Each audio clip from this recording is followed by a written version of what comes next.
ಸರ್ಕಾರಕ್ಕೆ 2.5 ವರ್ಷ ಇವತ್ತು 2.5 ವರ್ಷ ಆಗ್ತಾ ಇದೆ. 2.5 ವರ್ಷ ಹೊರೆ ಆಗೋಯ್ತು. ಈ ಬಾರಿನೇ 2.5 ವರ್ಷಕ್ಕೆ ಮಹತ್ವ ಬಂದಿದೆ. ಈ ಆಡಳಿತದ ಬಗ್ಗೆ ಸಮಾಧಾನ ಇದೆಯಾ ಸರ್? ಎರಡೂ ಥರ ಇದೆ.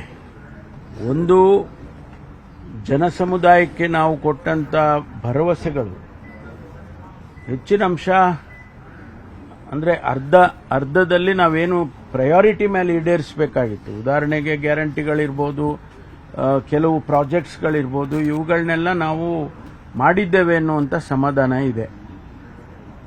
ಮುಂದೆ ಮಾಡತಕ್ಕಂಥ ದೃಷ್ಟಿಯಲ್ಲಿ ನಾವು ಇನ್ನೂ ಹೆಚ್ಚಿನ ರೀತಿಯಲ್ಲಿ ಹಣಕಾಸಿನ ವಿಚಾರದಲ್ಲಿ ಫೈನ್ ಟ್ಯೂನ್ ಮಾಡ್ಕೋಬೇಕು ಅಂತಾರಲ್ಲ, ಅಂದರೆ ಯಾವುದು ಅನವಶ್ಯಕವಾದಂಥ ಖರ್ಚುಗಳಿರ್ತವೆ ಅದನ್ನು ನಾವು ಸರಿಪಡಿಸ್ಕೊಳ್ಳೋದಕ್ಕೆ ಪ್ರಯತ್ನ ಮಾಡಬೇಕು. ಯಾಕೆ ಹೇಳ್ತಿದ್ದೀನಿ ಈ ಮಾತನ್ನು ಅಂದರೆ, ಕೇಂದ್ರ ಸರ್ಕಾರ ನಮಗೆ ಕೊಡಬೇಕಾದಂಥ ಹಣ ಒಂದು GSTನಲ್ಲಿ ಭಾಳ ಕಡಿಮೆ ಕೊಟ್ಟಿದ್ದಾರೆ. ಎರಡನೇದು, ನಮಗೆ 50-50, 60-40 ಈ ರೀತಿ ಕೇಂದ್ರ ಸರ್ಕಾರದ ಸಹಯೋಗದಲ್ಲಿ ಆಗ್ತಕ್ಕಂಥ ಕಾರ್ಯಕ್ರಮಗಳೇನಿದೆ ಅದಕ್ಕೆ ಸರಿಯಾದ ಸಮಯದಲ್ಲಿ ಹಣ ಬಿಡುಗಡೆ ಮಾಡೋದಿಲ್ಲ.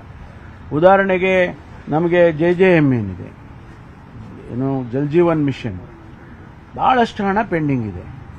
ಅದನ್ನು ಅವರೇ ಹೇಳ್ತಾರೆ ಫ್ಲ್ಯಾಗ್ಶಿಪ್ ಪ್ರೋಗ್ರಾಮು, ಇಡೀ ದೇಶದಲ್ಲಿ ನಾವು ಮನೆ ಮನೆಗೆ ಗಂಗೆ ನೀರು ತಲುಪಿಸ್ತೇವೆ ಅನ್ನುವಂಥ ಕಾರ್ಯಕ್ರಮ ಬಹಳ ಅತಿ ದೊಡ್ಡ ಕಾರ್ಯಕ್ರಮ. ಅದರ ಹಣ ಕೊಡಬೇಕಲ್ಲ, ಅದನ್ನು ಕೂಡ ನಮಗೆ ಕೊಡೋದಕ್ಕಾಗಿ ಅದನ್ನು ನಾವೇ ಕೊಡ್ತಾ ಇದ್ದೀವಿ. ಕೇಂದ್ರ ರಾಜ್ಯ ಸರ್ಕಾರನೇ ಈಗ ಭರಿಸ್ತಾ ಇದೆ. ಆದ್ದರಿಂದ ಇದನ್ನೆಲ್ಲ ಸ್ವಲ್ಪ ಚರ್ಚೆ ಮಾಡಿ ಮುಖ್ಯಮಂತ್ರಿಗಳು, ಅನುಭವಿ ಹಣಕಾಸಿನ ಸಚಿವರು, ಅವರಿಗೀಗ 17ನೇ ಬಾರಿ ಮುಂದೆ ಬಡ್ಜೆಟ್ ಪ್ರೆಸೆಂಟ್ ಮಾಡಿದ್ರೆ 17ನೇ ಬಾರಿ ಆಗುತ್ತೆ. ಹಾಗಾಗಿ ಅಷ್ಟೊಂದು ಅನುಭವ ಇರತಕ್ಕಂಥವರು ಮುಂದಿನ ದಿನದಲ್ಲಿ ಒಂದಿಷ್ಟು ಹಣಕಾಸಿನ ವಿಚಾರದಲ್ಲಿ ತೀರ್ಮಾನಗಳನ್ನು ಮಾಡಬೇಕಾಗುತ್ತೆ. 2.5 ವರ್ಷಕ್ಕೆ ಸಚಿವ ಸಂಪುಟ ಪುನರಚನೆ ಅನ್ನುವಂಥ ಅಭಿಪ್ರಾಯ ಸಾಕಷ್ಟು ಜನ ಶಾಸಕರಿಗೆ ಇತ್ತು. ಮುಖ್ಯಮಂತ್ರಿಗಳು ಕೂಡ 2.5 ವರ್ಷಕ್ಕೆ ಮಾಡೋಣ ಅಂತ ಇದ್ರು. ಏನೋ ಆ ಥರದ ಬೆಳವಣಿಗೆ ಕಾಣಿಸದೇ ಇರೋದು ನೋಡಿದ್ರೆ ಇದನ್ನು ಮುಂದಕ್ಕೆ ಹೋಗೋ ಲಕ್ಷಣಗಳಿದಾವೆ ಸರ್?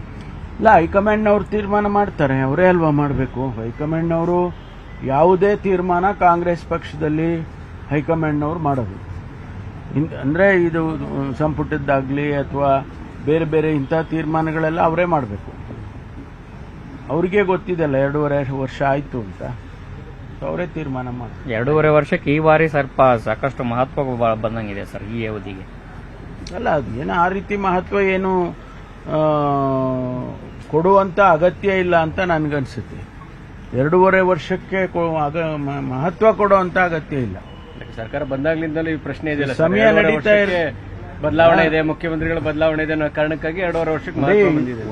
ಒಂದು ಸ್ಪಷ್ಟವಾಗಿ ನನಗೆ ತಿಳಿದಿದ್ದು ಹೇಳ್ತೇನೆ, ನಮ್ಮ ಹೈಕಮಾಂಡಿಂದ ಯಾರೂ ಏನೂ ಹೇಳಿಲ್ಲ.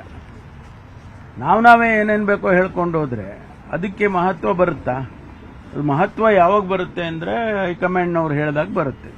ಇಲ್ಲಿ ತನಕ ಯಾವುದೇ ವಿಚಾರವನ್ನು, ಅದು ಕ್ಯಾಬಿನೆಟ್ ಎಕ್ಸ್ಪ್ಯಾನ್ಷನ್ ಇರ್ಬೋದು, ಮುಖ್ಯಮಂತ್ರಿಗಳ ಬದಲಾವಣೆ ಇರ್ಬೋದು, ಇದನ್ನ ಯಾವುದನ್ನು ಕೂಡ ನಮ್ಮ ಹೈಕಮಾಂಡ್ನವರು ಎಲ್ಲೂ ಸ್ಪೆಲ್ ಔಟ್ ಮಾಡಿಲ್ಲ. ಹಾಗಾಗಿ ಹೈಕಮಾಂಡ್ನವರು ಹೇಳಿದ್ರೆ ಎಸ್ ಎಲ್ಲರೂ ಕೇಳ್ತೇವೆ. ಅವರು ಹೇಳದೇ ಇರೋ ಕಾರಣಕ್ಕಾಗಿ ಇದು ಯಾವುದಕ್ಕೂ ಕೂಡ ಅಷ್ಟು ಮಹತ್ವ ಕೊಡೋ ಅಗತ್ಯ ಇಲ್ಲ ಅಂತ ನನ್ಗನ್ಸುತ್ತೆ. ಆ ಥರದ್ದು ಏನೇ ಇದ್ರೂ ಕೂಡ ಶಾಸಕಾಂಗ ಪಕ್ಷದ ಸಭೆಯಲ್ಲಿ ನಿರ್ಧಾರ ಆಗಬೇಕು ಅನ್ನುವಂಥದ್ದು ಕೆಲ ಶಾಸಕರ ಅಭಿಪ್ರಾಯ ಆಗಿದೆ. ರಾಜಣ್ಣ ಇರ್ಬೋದು, ರಾಯರೆಡ್ಡಿ ಅವರು ಹೇಳ್ತಾ ಇರ್ಬೋದು. ಯಾಕಂದ್ರೆ ಮುಖ್ಯಮಂತ್ರಿಗಳನ್ನ ಎಲೆಕ್ಟ್ ಮಾಡಿದ್ದೀವಿ, ನಾಮಿನೇಟೆಡ್ ಅಲ್ಲ. ತೀರ್ಮಾನ ಆಗಲಿ ಅಂಥದ್ದು ಯಾವುದು ಬೆಳವಣಿಗೆ ಇಲ್ವಲ್ಲ.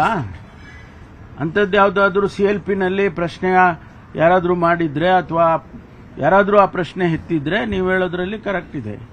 ಅಂಥದ್ದು ಯಾವುದು ಬೆಳವಣಿಗೆ? ಒಂದು, ಹೈಕಮಾಂಡ್ನವ್ರು ಏನು ಹೇಳಿಲ್ಲ. 2, CLPನಲ್ಲೂ ಏನು ಚರ್ಚೆ ಆಗಿಲ್ಲ. ಅದರಿಂದ ಅದಕ್ಕೆ ಯಾಕೆ ಮಹತ್ವ ಕೊಡ್ತೀವಿ ಅಂತ ನಮ್ಗೆ ಅರ್ಥ ಆಗ್ತಿಲ್ಲ. ನಿರ್ಭೀತ, ನಿಷ್ಪಕ್ಷಪಾತ, ವಿಶ್ವಾಸಾರ್ಹ ಸುದ್ದಿಗಳಿಗೆ ಮತ್ತೊಂದು ಹೆಸರಾಗಿರುವಂತ News18 ಕನ್ನಡ ಈಗ ಆಪ್ನಲ್ಲೂ ಲಭ್ಯವಿದೆ. ದಯವಿಟ್ಟು ಇಲ್ಲಿರುವಂತ QR ಕೋಡ್ ಸ್ಕ್ಯಾನ್ ಮಾಡಿಕೊಂಡು ಆಪ್ ಡೌನ್ಲೋಡ್ ಮಾಡೋದಕ್ಕೆ ಮರಿಬೇಡಿ. ನಿಮ್ಮ ಬೆಂಬಲ ಹೀಗೆ ಸದಾ ನಮ್ಮೊಂದಿಗಿರಲಿ. ಧನ್ಯವಾದ.